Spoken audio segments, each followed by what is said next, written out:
नमस्ते, मेरा नाम हर्ष है। आप देख रहे हैं भोर वैभव। आज हम मुंबई की अंधेरी पूर्व विधानसभा में हैं, जहां से हमारे साथ बात करने के लिए विनीत सिंह जी हैं, जो कि वार्ड क्रमांक 86 से हिंदू महासभा के उम्मीदवार हैं। हम इनसे बात करेंगे और जानेंगे इनकी कैसी चल रही है तैयारियां चुनाव को लेके।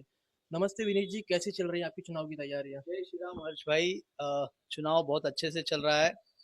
वार्ड क्रमांक 86 में जितने भी विभाग है, मरोल मिलिट्री रोड, जाबरपाड़ा, वसंत ओआसिस, गांव देवी, उसके आगे आप आएंगे टाकपाड़ा, मकवाना रोड, फिर सागबाग, कनकिया 7, मित्तल स्टेट, चिमटपाड़ा, नवपाड़ा, सहार गांव, ये तमाम जनता के बीच में मैं पहुंच रहा हूं, उनके सामने पहुंच रहा हूं। डोर टू डोर कैंपेनिंग हो रही है और हिंदू महासभा जब उनके पास पहुंच रही है, उनमें एक उत्साह है कि हमारा हिंदू पार्टी हमसे उम्मीदवार दिया है और हमारे पास आ रहा है, इसलिए जनता बहुत खुश है। और इस बार मुझे लग रहा है वार्ड 86 में बदलाव चाह रही है वार्ड की जनता, और बदलाव होने जा रहा है। सर, किन बड़े मुद्दों को लेके आप लोगों के बीच में जा रहा है वार्ड 86 में? वार्ड 86 में एक यहाँ की जनता ने एक परिवार को चुना। जब वो कांग्रेस से लड़े, उनको चुना गया। उसके बाद उनकी बीवी कांग्रेस से लड़ी, उनको चुना गया। फिर उसके बाद वो शिवसेना यूबीटी जो अभी बनी हुई है उसमें चले गए। उसके बाद अब वो शिंदेगढ़ में आ गए और उन्हीं का परिवार चुनाव लड़ रहा है। आज उनका पुत्र चुनाव यहाँ से लड़ रहा है। अब अगर यहाँ की जनता और शिवसेना सिंधेगढ़ के कार्यकर्ता, उबाटा गढ़ के कार्यकर्ता और भाजपा के कार्यकर्ता अगर नहीं जागे, तो अगले बार उनके बहू को उनको प्रचार करना पड़ेगा, या तो फिर से उनकी माँ आ जाएगी प्रचार में। तो जनता को जागना पड़ेगा।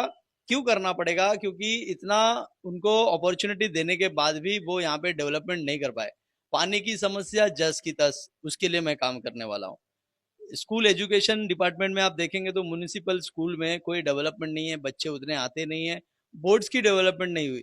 मुंबई म्यूनिसिपल कॉरपोरेशन स्कूल्स को बोल रही है कि हम सीबीएसई बोर्ड लाएंगे, इंग्लिश मीडियम स्कूल को करेंगे, लेकिन वो व्यवस्था हमारे वार्ड में म्यूनिसिपल कॉरपोरेशन में हो नहीं पाई।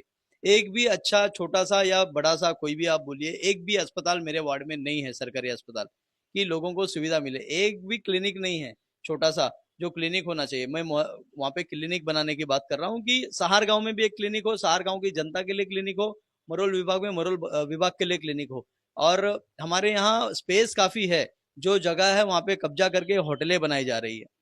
दूसरा, जो भी उम्मीदवार अभी शिवसेना उद्धव बाला साहब ठाकरे गट के हैं, वो भी उम्मीदवार कार्यकर्ताओं के साथ अन्याय हो गया और उम्मीदवार कांग्रेस से एक्सपोर्ट कर लिया गया।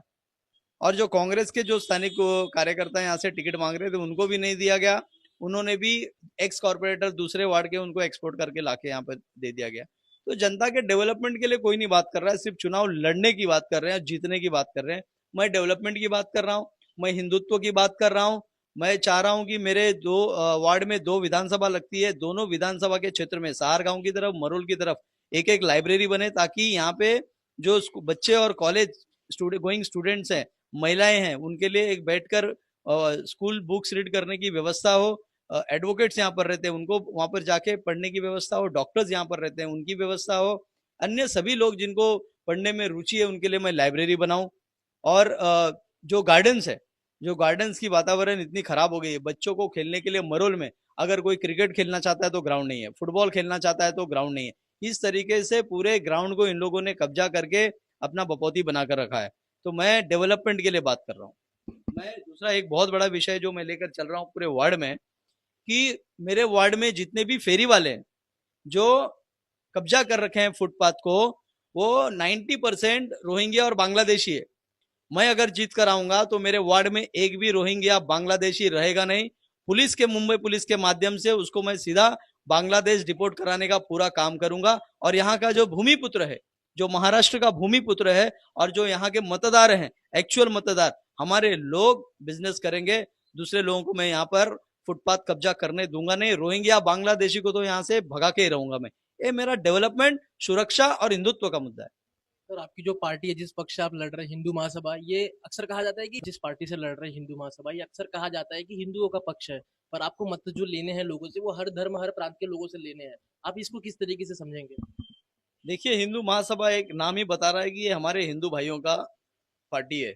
ये देश की सबसे पुरानी पार्टी है, जिससे यहाँ पर देश को मानने वाले लोगों ने चुनाव लड़ा है। वीर सावरकर जी यहाँ से चुनाव लड़े हैं, श्यामा प्रसाद मुखर्जी इस पार्टी से चुनाव लड़े हैं, हमारे योगी आदित्यनाथ जो सीएम है वो इस पार्टी के सदस्य रह चुके हैं, कार्यकर्ता रह चुके हैं।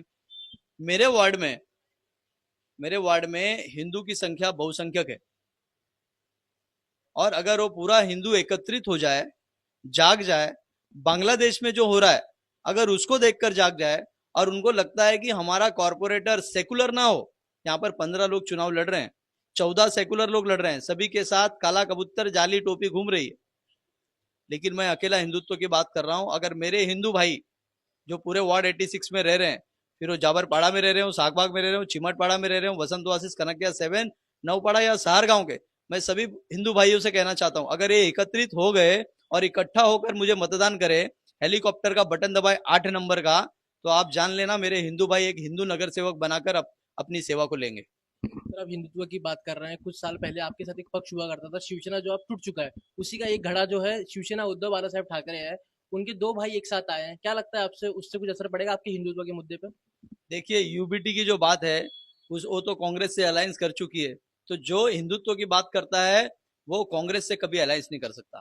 कांग्रेस हिंदुओं के समर्थन में ना कभी था ना कभी रहेगा, तो उसकी बात तो खत्म हो चुकी है।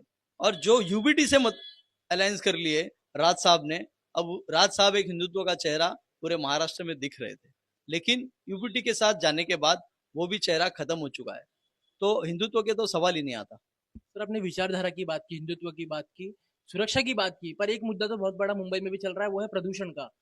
मुंबई में लगातार जो AQI लेवल है बढ़ता हुआ दिख रहा है। अगर आप एक नगर सेवक बन के आते हैं तो आप अपने विभाग में, अपने प्रभाग में किस हिसाब से देखेंगे कि प्रदूषण कम किया जाए? साफ सफाई हो, गवर्नमेंट के गाइडलाइन जहाँ पे कंस्ट्रक्शन चल रहे हैं वहां पे उसको ढककर वहां पे प्रदूषण ना हो, ग्रीन व्हीकल्स ज्यादा से ज्यादा लोग यूज करें, और उसकी जो सब्सिडी वगैरह जो चीज होती है लोगों को मैं उसकी अवेयरनेस कराऊंगा, और जितने पेड़ पौधे लगे, जितनी ज्यादा पेड़ लगे उतना मैं कोशिश करूंगा कि पेड़े लगे, और प्रदूषण को जितना हो सके कम करने के लिए मैं इतनी अवेयरनेस कैंप करूंगा कि लोगों को लगे कि नहीं ये जरूर। सर आप हिंदुत्व की बातें कर रहे हैं, उसके साथ एक गंभीर मुद्दा मुंबई का ये भी है कि प्रदूषण।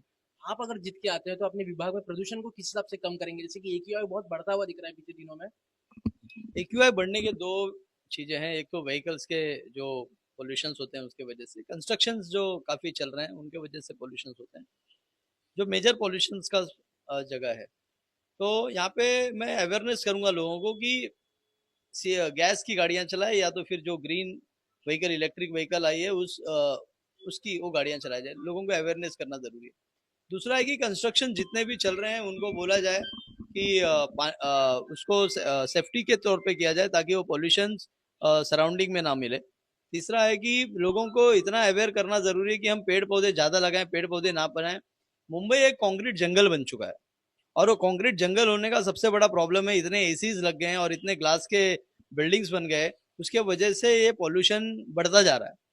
तो पॉल्यूशन कंट्रोल करने के लिए जो भी रेमेडीज की जरूरत है वो लोगों तक लेके जाना, लोगों को अवेयर करना, वो पॉल्यूशन कम कर सकता है, नहीं तो पॉल्यूशन कम होगा नहीं। उसके लिए मैं लोगों के पास अवेयरनेस करने का पूरा जो भी स्कीम है जो लोगों को करना चाहिए मैं सारी चीजें करूंगा। आखिरी प्रश्न आपसे मेरा है, आप अपनी जनता को क्या मैसेज देना चाहेंगे? आप एक प्रभाग से एक उम्मीदवार बन के खड़े हिंदू महासभा के। मैं मेरी जनता को यही कहना चाहता हूँ कि पूरे वार्ड में 15 उम्मीदवार लड़ रहे हैं, 14 लोग सेक्युलर हैं, जिनको किसी से लेना देना नहीं है। मुझे हिंदुओं से लेना देना है, इसलिए मैं हिंदू महासभा का उम्मीदवार हूं। मैं हिंदू रहने वाले तमाम हिंदू बांधव से कहना चाहता हूं कि जनवरी 15 तारीख को आप बाहर निकलिए, प्रत्येक हिंदू भाई इस हिंदू महासभा के उम्मीदवार को वोट दे। मेरी निशानी है हेलीकॉप्टर, 8 नंबर बटन है, और इस वार्ड को हिंदू नगर सेवक के तौर पर चुने और मैं उनकी सेवा में तत्पर रहूं। इसलिए फिर से एक बार पूरी जनता को जय श्री राम कहता हूं, और आप मुझे इस हिंदू भाई को गिरने नहीं देंगे, ये मैं आशा करता हूं। जय हिंद, जय महाराष्ट्र, जय भीम। धन्यवाद। ये थे विनीत सिंह जी, जो कह रहे हैं कि हिंदुत्व और डेवलपमेंट का मुद्दा दोनों साथ में चल सकता है और ये करके दिखाएंगे। धन्यवाद।